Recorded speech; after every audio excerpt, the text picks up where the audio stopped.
Jadi itu ironisnya, di mana memang kelihatannya seperti menghilangkan itu, tapi sebenarnya aspirasi untuk menghilangkan tunjangan profesi adalah agar mengembalikan guru-guru kita ke dalam undang-undang ASN dan untuk yang swasta undang-undang tenaga kerja. Dan dengan itu kita bisa secara otomatis bisa mulai memberikan tunjangan kepada guru tanpa sertifikasi dan tanpa program PTG yang akan memakan waktu 20 tahun lagi untuk selesai. Untuk tahun 2022 ini sudah dimulai proses seleksi ASN P3K-nya. Jadi kami sudah melakukan sosialisasi juknis, saat ini berlangsung serentak di 3 region, mewakili seluruh daerah kabupaten kota yang mengajukan formasinya.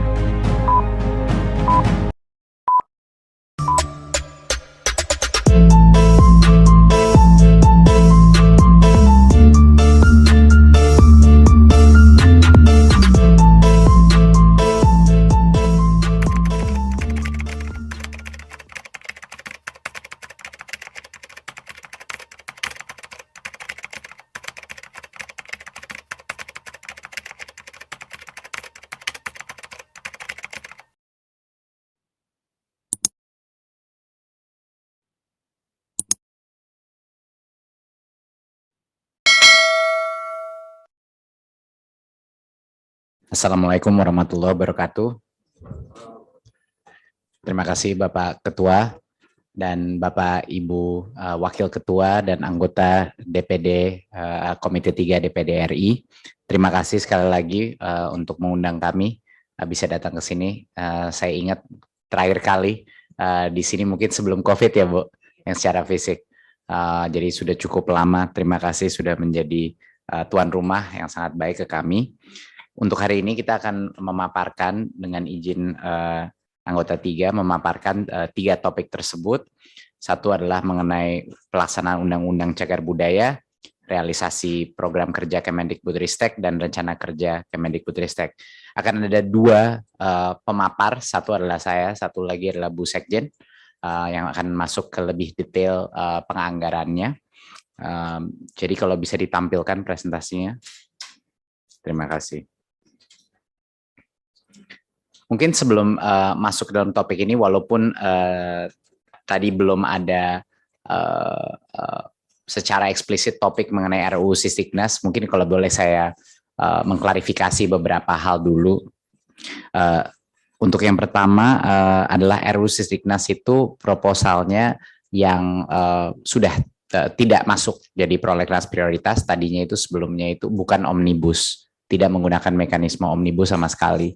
Jadi omnibus itu adalah proses hukum di mana ada berbagai macam perubahan yang akan terjadi di berbagai undang-undang. Jadi ini adalah lebih sistem yang lebih tradisional ya Bu Ket ya. Unifikasi. Unifikasi itu artinya menggabungkan yang tadinya terpencar di 3 lokasi itu, Undang-Undang Guru dan Dosen, Undang-Undang Dikti, dan Undang-Undang Sisdiknas, itu digabung jadi satu. Jadi namanya Undang-Undang Sisdiknas, karena permasalahannya dulu terpecah-pecah dan di waktu-waktu yang berbeda sehingga tidak terintegrasi. Jadi mungkin itu klarifikasi yang pertama, ini tidak menggunakan metode omnibus ya. Jadi ini unifikasi.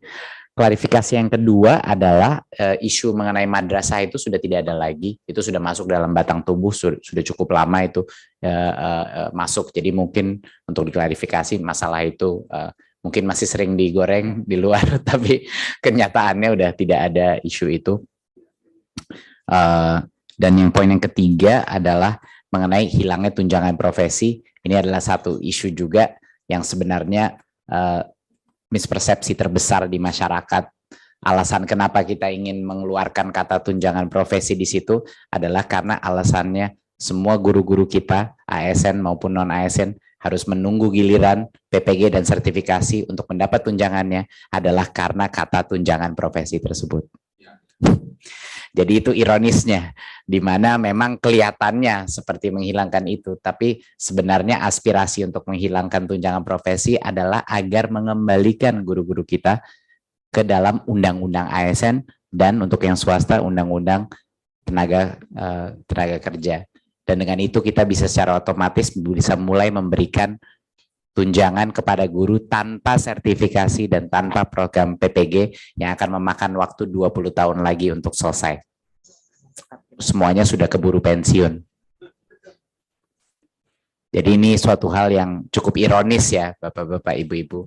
Tapi sangat menyedihkan bahwa karena berbagai, walaupun kami sudah mencoba mengkomunikasikan sampai saya membuat video-video dengan Mas Nino, Kepala Beskap, tetapi mungkin karena beberapa pandangan tersebut yang tidak tepat, akhirnya ditolak masuk prolegnas prioritas.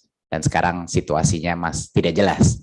Jadi sebenarnya yang 1,6 juta guru yang menunggu sertifikasi tersebut cukup kasihan. Banyak dari mereka diberitahukan malah bahwa tunjangan profesi itu harus dipertahankan. Padahal kita memberi mereka tunjangan sekarang, nggak usah menunggu sertifikasi. Jadi mungkin itu adalah klarifikasi Bapak Ibu, itu sudah saya sebut berkali-kali di publik, bukan hanya saya, semua dirjen kami pun mencoba mengkomunikasikan, tetapi sepertinya masih ada suara-suara yang mengarahkan ke persepsi yang salah. Jadi mungkin itu klarifikasi kami mengenai RUU Sisdiknas. Tim kami sudah hampir berapa bulan ya? Sudah 8 bulan, lebih dari mungkin 1 tahun ya, mulai proses ini.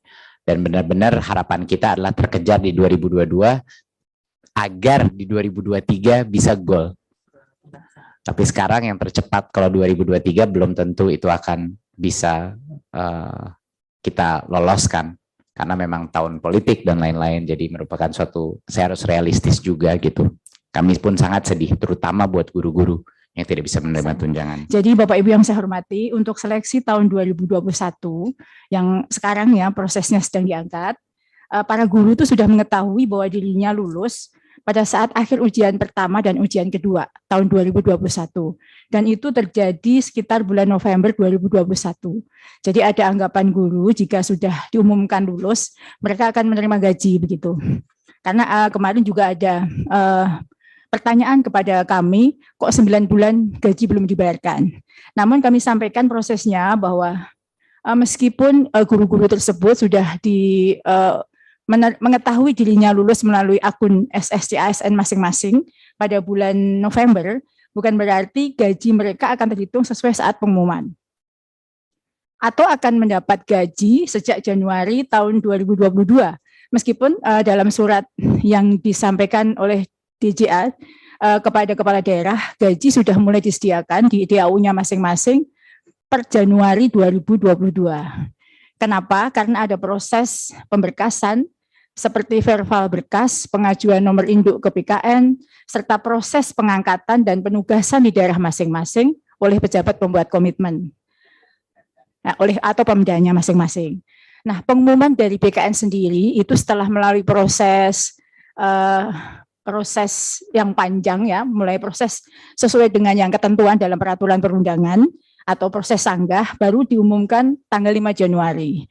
Sehingga proses paling cepat yang menurut perhitungan kami itu baru bisa diproses pemberkasan itu pertengahan Januari. Dan BKN memberikan kesempatan pemberkasan selama 3 bulan sampai bulan Maret. Sehingga paling cepat mereka baru akan diangkat, paling cepat ya Pemda yang sangat akomodatif akan mengangkat pada bulan April 2022. Namun berdasarkan data kami, itu rata-rata Pemda itu baru mengangkat pada bulan Juni atau Juli 2022. Sekaligus mungkin diperhitungkan mulai tahun ajaran baru. Sehingga jika proses administrasi kepegawaian berjalan baik, para guru tersebut baru akan menerima rapelnya pada bulan Oktober atau November. Jadi rapel itu tetap ada karena gaji itu sudah TMT sesuai dengan daerahnya masing-masing. Dan ini mungkin wajar saja karena di CPNS pun juga berlaku demikian, karena SK itu lebih dulu dibandingkan dengan SKTMT yang diperoleh oleh guru itu lebih dulu dibandingkan dengan aplikasi amrah gaji baik pusat maupun daerah. Namun demikian, sesuai dengan saran masukan pada forum ini, kami akan tetap berkoordinasi dengan pemerintah daerah dalam hal ini. Lalu untuk tahun sebagaimana yang tadi Pak Menteri sampaikan, untuk tahun 2022 ini sudah dimulai proses seleksi ASN P3K-nya. Jadi kami sudah melakukan sosialisasi juknis saat ini berlangsung serentak di 3 region, mewakili seluruh daerah kabupaten kota yang mengajukan formasinya. Jadi kami sampaikan, kalau Pak Menteri tadi menyampaikan bahwa tahun 2022 ini, kalau tahun 2021 alhamdulillah ada 300.000 formasi. Tahun ini melalui kerja keras dari semua pihak, karena ada Panselnas yang terlibat di sini, berhasil mendapatkan formasi peningkatan yang sangat signifikan, yaitu 319.000 lebih. Dan tahun ini pada saat ini sudah mulai prosesnya. Insya Allah akan dimulai proses itu mulai bulan depan. Jadi kalau tadi Bu Sekjen menyampaikan anggaran akan digunakan dimulai awal bulan Oktober sampai Desember 2021, harapannya seluruh proses dengan berbagai skema itu seluruh formasi 319.000 lebih akan terisi. Demikian Pak Menteri, terima kasih. Terima kasih Bu Nunu untuk penjelasan yang sangat lugas dan jelas. Beberapa klarifikasi mengenai topik guru, ini ada beberapa topik besar kan. Yang pertama guru, saya tidak akan bisa menjawab semua pertanyaan, tapi yang besar-besar dulu ya topiknya ya. Yang mengenai guru, tadi ada pertanyaan mengenai guru swasta lulus P3K kembali ke swasta, kenyataannya adalah tidak bisa sesuai dengan undang-undang ASN. ASN itu harus ditempatkan di instansi pemerintah, memang itu undang-undangnya, itu makanya. Dan jangan lupa Bapak Ibu, guru-guru swasta itu yang ikut tes P3K adalah mereka memilih untuk ikut seleksi, itu hak mereka untuk bergabung di sekolah negeri gitu. Jadi bukan karena mereka terpaksa atau karena mereka merasa kesempatan yang lebih baik, atau mungkin mereka dibayar di bawah UMR. Nah, itulah isunya, dan maksud kita dengan kembali ke Undang-Undang Ketenagakerjaan yang tadinya mau diperjuangkan melalui RUU Sisiknas adalah untuk kita bisa memastikan bahwa paling tidak minimal UMR itu dilaksanakan, tapi kenyataan di lapangan tidak. Tapi sangat mengecewakan, RUU Sisiknas tidak gol, tidak lewat prolegnas prioritas tahun ini, jadi tidak bisa. Tadi ada pertanyaan lagi mengenai apakah guru PAUD akan bisa menjadi guru. Sayang sekali, itu adalah masuk ke dalam RUU Sisiknas. Kita memasukkan guru PAUD, guru kesetaraan, dan guru pesantren formal. Masuk dan diakui pertama kalinya dalam sejarah Indonesia sebagai guru. Tapi tidak gol. Ditolak RUU Sisiknas sebagai prolegnas prioritas. Jadi itulah makanya kenapa, dan ini kemungkinan kesempatan terakhir kita, tadinya di tahun ini, tapi tidak lewat. Jadi mungkin itu sebagai klarifikasi saja. Tadi ada yang menanya apakah sertifikasi bisa otomatis. Itulah alasan kita mengeluarkan kata tunjangan profesi daripada RUU Sisiknas yang diprotes berbagai pihak. Padahal tunjangan profesi tersebutlah yang sebenarnya memblokir guru untuk bisa mendapatkan tunjangan seperti ASN lainnya. ASN lainnya nggak pernah ada masalah menerima tunjangan, tapi karena guru di Undang-Undang guru dan dosen itu di tahun 2005 itu dikecualikan dan diberikan tunjangan profesi, itu dikunci dengan sertifikasi dan PPG, di mana tiap tahun PPG itu kapasitasnya cuma 60.000, bahkan itu harus dibagi antara guru baru, PPG prajabatan, dan PPG dalam jabatan. Bayangkan, makanya dari tahun 2005 sampai sekarang itu hanya 1,3 ya, 1,3 juta guru yang biasa hampir 20 tahun menunggu 1,3 juta. Ya 1,6 jutanya lagi ya bakal 20 tahun, 30 tahun lagi baru selesai. Nah itu tadi besar harapan kita sebenarnya RUU Sisiknas itu dampaknya kepada kesejahteraan guru. Makanya kami suka bingung waktu dibilang kami tidak peduli kepada kesejahteraan guru, padahal seluruh perjuangan kami dari 600.000 P3K sampai RUU Sisiknas adalah untuk kesejahteraan guru. Ini hal yang cukup menyedihkan buat kami di Kemdikbudristek. Oke, lalu mengenai jawaban tadi topik kedua mengenai 400 digital talenta. Ini mohon semoga mungkin ada yang menyimak presentasi kemarin di Raker DPR, itu sudah saya jelaskan dengan sangat jelas. Secara struktur, jadi 400 tim ini ada di dalam anak perusahaan Telkom yang dikontrak sebagai vendor untuk Kemdikbud. Ini bukan tim di dalam Kemdikbud, ini dalam BUMN, ya. Dan yang dikontrak itu adalah anak perusahaan tersebut sebagai jasa pembangunan teknologi. 400 orang ini bukan skill set, bukan punya kemampuan seperti ASN atau yang lain. Ini adalah software engineer, data scientist, product manager, analis, skill set yang saya pun tidak punya itu skill set. Ini hanya spesifik, hanya berapa puluh ribu orang di Indonesia yang punya skill set tersebut ini, seperti perusahaan-perusahaan teknologi besar, dan mereka pergi, anak-anak muda yang meninggalkan perusahaan teknologi mereka untuk bergabung demi Indonesia. Jadinya mereka itu vendor. Jadi anggaran kita adalah untuk menyediakan jasa itu kepada perusahaannya. Dan 400 orang itu direkrut oleh anak perusahaannya Telkom. Jadi bahkan semua anggaran itu masuk dari pemerintah ke pemerintah lagi. Betapa elegannya dengan sistem itu. Jadi nggak pernah ada keluar itu anggaran, masih ke pemerintah. Nah, kenapa sempat heboh? Sempatnya heboh karena saya waktu lagi menjelaskan kepada di sesi PBB itu, saya lagi menjelaskan kepada mereka, dan itu yang membuat mereka tepuk tangan. Dan inovasinya apa terhadap itu? Inovasinya adalah bahwa tim dari Kemendikbudristek itu tidak memperlakukan mereka sebagai vendor.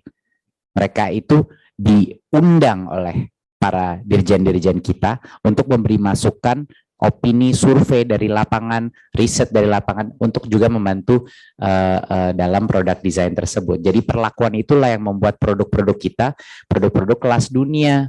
Untuk pertama kalinya ada kementerian di dalam Indonesia yang mempunyai, yang bisa menciptakan produk-produk kelas dunia 100% gratis dan dimiliki 100% oleh Kemendikbudristek selama-lamanya.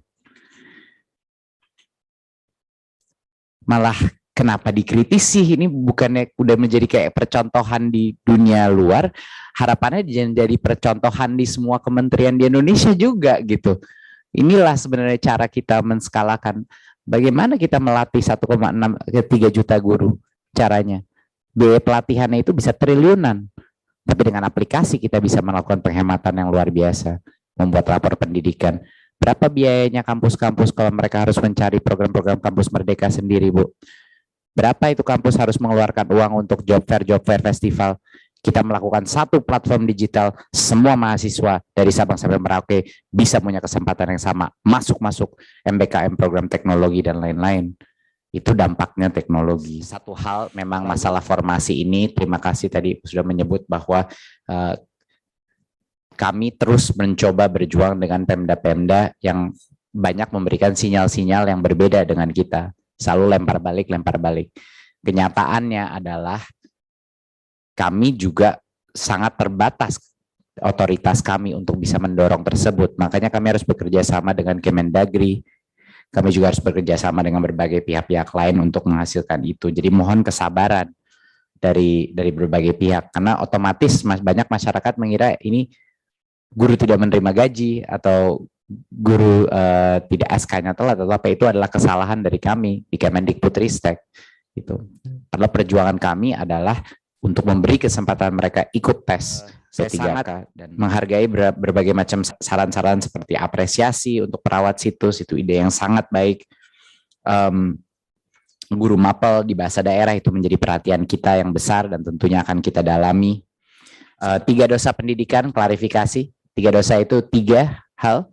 Satu adalah intoleransi, kedua adalah kekerasan seksual, ketiga adalah perundungan atau bullying. Ya, ini 3 dosa besar. Ya, ini adalah hal yang asesmen nasional untuk pertama kalinya di sejarah Indonesia, dan mungkin kita negara pertama di dunia yang mengukur itu per sekolah di dalam asesmen nasional kita. Resiko ketiga dosa tersebut. Jadi itu semoga itu bisa mengklarifikasi apa sengaja kita sebut dosa, Bu, biar jelas di daerah gitu. Tentu isu mengenai tidak adanya guru agama yang non-muslim itu merupakan suatu masalah yang sudah sering kita dengar dan akan kita dalami. Hal lagi tadi mengenai digitalisasi, kami bukan hanya menyediakan aplikasi-aplikasi gratis untuk kepala sekolah, mahasiswa dan guru-guru. Kami juga dalam 2 tahun terakhir ini menyebarkan, dan sampai akhir tahun ini menyebarkan lebih dari 836.000 laptop kepada daerah-daerah, terutama daerah-daerah terpencil, untuk mereka bisa gunakan. Jadi ini dalam sejarah Indonesia belum pernah ada distribusi laptop sebesar ini. Mungkin ada beberapa daerah yang belum mendapatkan, tapi ini adalah salah satu program terbesar kita. Kesimpulan dan kesepakatan rapat kerja Komite 3 Dewan Perwakilan Daerah Republik Indonesia dengan Kementerian Pendidikan, Kebudayaan, Riset, dan Teknologi Republik Indonesia terkait pelaksanaan Undang-Undang Nomor 11 Tahun 2010 tentang Cagar Budaya, realisasi program kerja tahun anggaran 2022 dan rencana kerja tahun anggaran 2023, Jakarta, Selasa 27 September 2022. Setelah mendengar paparan, melakukan dialog serta tanya jawab secara intensif antara anggota Komite 3 DPD RI dengan Menteri Pendidikan, Kebudayaan, Riset, dan Teknologi RI, Komite 3 DPD RI memberikan apresiasi kepada Kemendikbudristek RI yang melaksanakan program kerja 2022 dan menyusun rencana kerja 2023. Selain itu, Komite 3 Komite 3 DPD RI mengapresiasi terbitnya PP nomor 1 tahun 2022 tentang Register Nasional dan Pelestarian Cagar Budaya sebagai bentuk upaya regulasi melestarikan warisan budaya bangsa. Di samping itu, Komite 3 DPD RI mengharapkan Mendikbudristek RI untuk melakukan hal-hal sebagai berikut. Mohon sama-sama kita simak. 1. Memastikan pemenuhan kebijakan cagar budaya diantaranya A. Pendamping ke daerah mulai dari proses pendaftaran hingga penetapan. B. Pendamping tenaga ahli cagar budaya TACB dan oleh TACB nasional dalam kajian penetapan cagar budaya. C. Meningkatkan peran UPT kebudayaan untuk meningkatkan pelestarian cagar budaya di daerah. Dan D. Meningkatkan pelibatan masyarakat dalam upaya pelestarian cagar budaya, serta E. Mendorong pemerintah daerah menerbitkan peraturan daerah terkait pelestarian cagar budaya. Bagaimana? Ada koreksi? Lanjut. 2. Optimalisasi sosialisasi kurikulum Merdeka Belajar khususnya di daerah 3T, tertinggal, terdepan, dan terluar secara komprehensif, menyeluruh, dan terpadu. Oke, dari kementerian juga. Nomenklaturnya gimana? Kurikulum Merdeka. Merdekanya, belajarnya hilang ya. Kurikulum Merdeka, mohon dikoreksi. Ketiga, berkenaan dengan kebijakan pengangkatan guru melalui program P3K. A. Berkoordinasi dengan Kementerian Keuangan Republik Indonesia untuk mempertimbangkan agar alokasi anggaran untuk pengangkatan guru di daerah pada program P3K bersumber dari dana alokasi khusus DAK dan selain itu dari APBD, mengingat kesejahteraan guru harus menjadi prioritas nasional. Sepakat? Sebentar, dari kementerian mau menjawab. Gimana Bu Sekjen? Untuk gaji guru tidak dari DAK, Bu. DAU.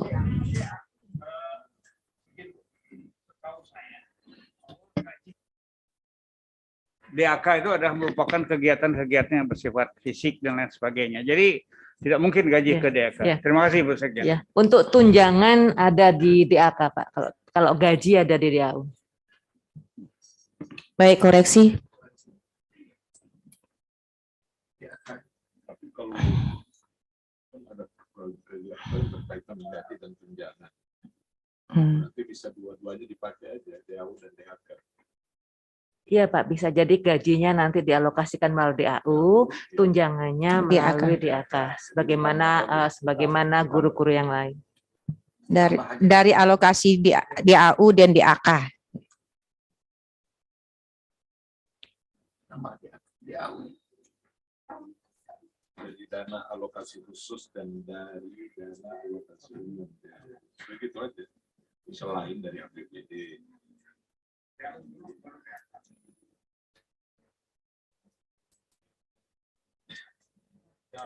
Dan oke, lanjut ya.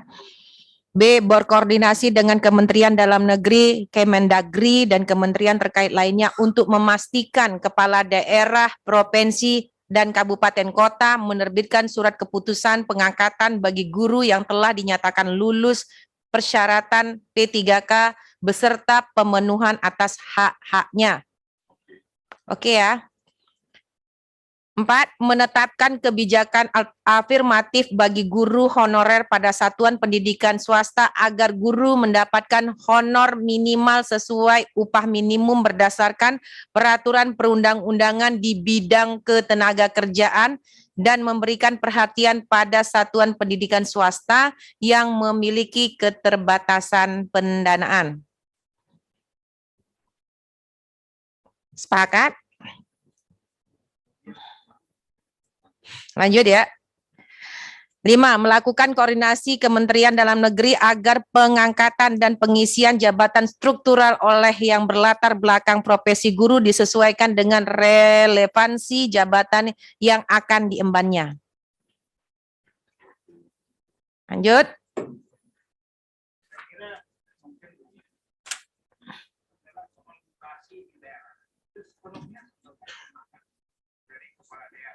Bisa siapapun adalah intervensi. Pengalaman saya periode jadi bupati. Nah, persoalan sekarang bijak dan bupatinya mengangkat guru itu menjadi camat, menjadi lurah. Nah ini kan orang nilai. Ini kan karena pada kita tidak bisa ngaku. Di sini kan melakukan koordinasi, jadi bukan melakukan penetapan. Koordinasi pun juga dengan Menteri Dalam Negeri pun dia tidak bisa ngaku. Oke, berarti di drop. Drop. Ada masukan lain? Drop ya. 6. Terkait dengan rancangan undang-undang Sisdiknas yang diusulkan oleh pemerintah agar proses penyusunannya melibatkan seluruh pemangku kepentingan dunia pendidikan di Indonesia agar rancangan undang-undang Sisdiknas tersebut memenuhi aspirasi, keinginan, dan kepentingan seluruh pemangku kepentingan dunia pendidikan. RUU-nya udah nggak ada, jadi hilangin aja nih.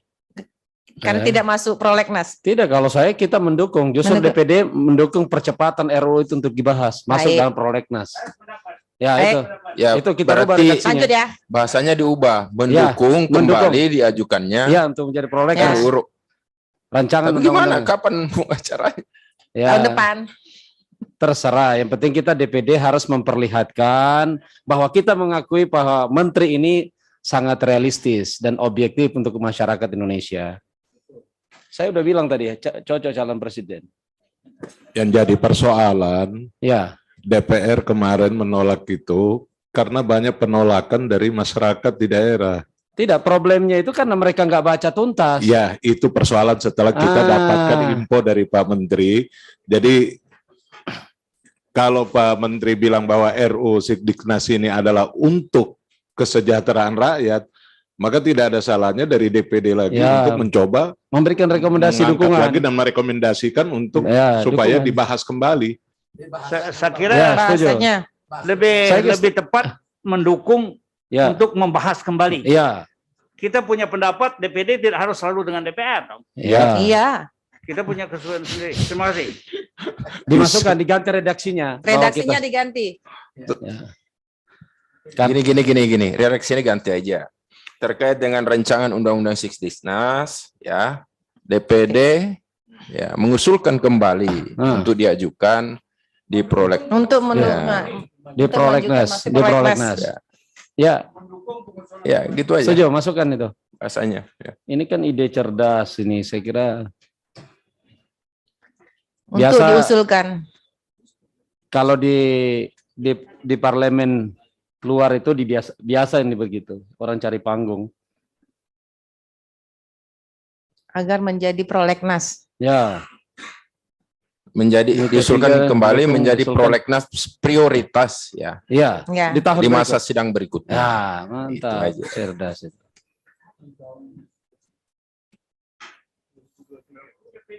Di masa sidang. Ya. Yang akan datang gitu aja lah. Ya, supaya kita berkewajiban sosialisasikan. Ya kalau kan dua aja ini undang-undang. DPR setuju, DPD setuju, pemerintah setuju, selesai kan? Ya. Satu tidak setuju nggak selesai. Kita setuju, bayangkan banyak hal yang Cukup bagus ya? itu. Oke. Terkait dengan rancangan undang Sisdiknas, Komite 3 DPR mendukung untuk diusulkan kembali menjadi rancangan prioritas Prolegnas agar proses penyusunannya melibatkan seluruh Terkait dengan rancangan Pendidikan undang-undang di Indonesia Sisdiknas, ada. Komite 3 DPD RI mendukung untuk diusulkan kembali menjadi rancangan undang-undang prioritas Prolegnas tahun pada masa persidangan berikut. pada masa sidang tahun 2023 boleh. Ya, langsung aja 2003. Nggak bisa, sudah. Masa sidang berikutnya. Masa sidang aja lah. Tahun sidang berikutnya. Jangan tahun lah. Masa sidang aja. Saya yakin yang tolak ini nggak menang itu. Pak Menteri setuju kan diusulkan kembali DPD kan? Sangat setuju. Oh iya. Sangat setuju. Enggak, jangan kita usulin lagi. Jadi Terus dari kementerian kayaknya ogah-ogahan juga ngebahas. Jadi begitu ya. Iya, iya. Masa tapi kita optimis. Tahun Tapi ini kan usulan kita, enggak apa-apa. Mohon maaf. Tidak Ini ada pengaruh. mohon izin Pak Menteri, mohon izin pimpin. Ini adalah sikap politik DPD. Ya, Ini sikap politik DPD. ya, enggak apa-apa. Tidak apa-apa, tapi di situ dirubah sedikit, Bu. Menjadi rencana undang-undang agar proses penyusunan. Namun demikian, diharapkan proses penyusunannya melibatkan. Masalah mau kapan ya? Gimana? Langsung saja. Prolegnas. Jangan dihitamkan semua. Dengan dalam penyusunannya dengan melibatkan seluruh ini gitu. Benar, terus pelayanan dalam penyusunan. Sama. Sudah betul tadi. Loh, sudah betul tadi. Sudah betul tadi, no. Tinggal tambah kalimat sedikit aja. Iya. Udah ya. Sudah benar itu. Sudah selesai. Agar penyusunannya melibatkan seluruh pemangku kepentingan dunia pendidikan di sudah. Indonesia. Benar. Jelek Oh. itu. Agarnya dihilangkan. Proses penyusunannya gitu. Ya. Baik. Sudah? Diharapkan proses penyusunannya melibatkan seluruh pemangku kepentingan. Dan proses penyusunan. Ya, agar-agar itu kan tidak bagus, lembek. Jadi hilangkan tuh agar. Mana bagian ngetik ini? Lama Interupsi sekali. pimpinan, Di depan interupsi pimpinan. Silakan Bu. Kayaknya mekanisme rapat kita tidak jalan. Tolong deh kalau mau bicara permisi. Mikrofonnya dikunci kalau habis bicara. Makasih. Dia nyala sendiri, Bu. Baik, terima kasih Bunda. Agar aja Pak. Hilang. Sudah ya, lanjut ya. Optimalisasi serapan anggaran dan program kerja tahun 2022 secara komprehensif agar tercapai sasarannya yang telah ditetapkan. Oke. Terkait dengan implementasi program kerja Kementerian Pendidikan, Kebudayaan, Riset, dan Teknologi RI tahun 2022-2003, Komite 3 DPD RI melalui tim kerja bidang pendidikan bersama Kementerian Pendidikan, Kebudayaan, Riset, dan Teknologi Republik Indonesia akan memastikan kesinambungan dan pelaksanaan program kerja tersebut di seluruh provinsi. Oleh karena itu diharapkan dilakukan sinergi kerjasama dan pelibatan Komite 3 DPD RI dalam implementasinya program dan kebijakan Kementerian Pendidikan, Kebudayaan, Riset, dan Teknologi RI di daerah yang secara teknis akan dikomunikasikan lebih lanjut. Termasuk KIP tadi ya. Gimana? Bu Sekjen, setuju? Pak Menteri gimana? Oke ya. Cukup. Di bawahnya itu coba tanda Di tangan. samping itu Komite 3 DPD RI sebagai representasi daerah akan turut mendorong pemerintah daerah untuk mendukung kebijakan Kementerian Pendidikan, Kebudayaan, Riset, dan Teknologi secara proporsional.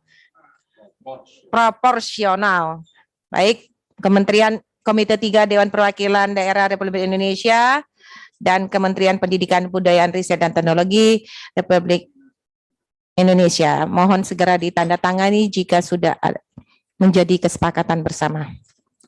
Pimpinan, ketua, itu apakah tidak perlu 3 pimpinan bertanda tangan situ bersama Pak Menteri? Cukup 1 aja. Kemudian yang kedua gimana janji kita naskah ini? Saya bawa di tong sampah atau saya serahkan? Setelah tanda tangan nanti kita serahkan kepada setiap anggota untuk menyampaikan titipan dari daerah masing-masing. Iya, beginilah Pak Menteri. Kadang-kadang belum selesai satu agenda mau cepat-cepat, padahal kita sudah siapkan waktunya. Ada yang mau cepat-cepat, ada yang mau lambat-lambat. Ya, dinamika rapat memang begitu Pak Menteri. Mohon dimaklumi. Baik ya. Saya nanti persilahkan teman-teman sekaligus nanti kita foto bersama yang punya waktu ya untuk kita menyerahkan proposal masing-masing yang ada di daerah ya, terutama aspirasi yang diterima masing-masing di daerahnya untuk disampaikan langsung secara resmi di depan Pak Menteri sebagai bentuk ya bahwa kita sudah menyampaikan. Ya, pertanggungjawaban kita di dapil masing-masing, kira-kira begitulah. Baik, terima kasih. Saya atas nama pimpinan Komite 3 DPD RI menyampaikan apresiasi yang sebesar-besarnya kepada Pak Menteri Pendidikan ya beserta jajaran atas kehadirannya dalam rapat kerja dengan Komite 3 DPD RI. Semoga rapat kerja kita hari ini dapat menghasilkan sesuatu yang baik untuk bangsa dan negara ini. Sekali lagi terima kasih dan saya akhiri billahi taufik wal hidayah nun wal kalami wa mayasturun. Wassalamualaikum warahmatullahi wabarakatuh. Selamat siang, salam sejahtera buat kita semua. Om Swastiastu, Namo Buddhaya, salam kebajikan.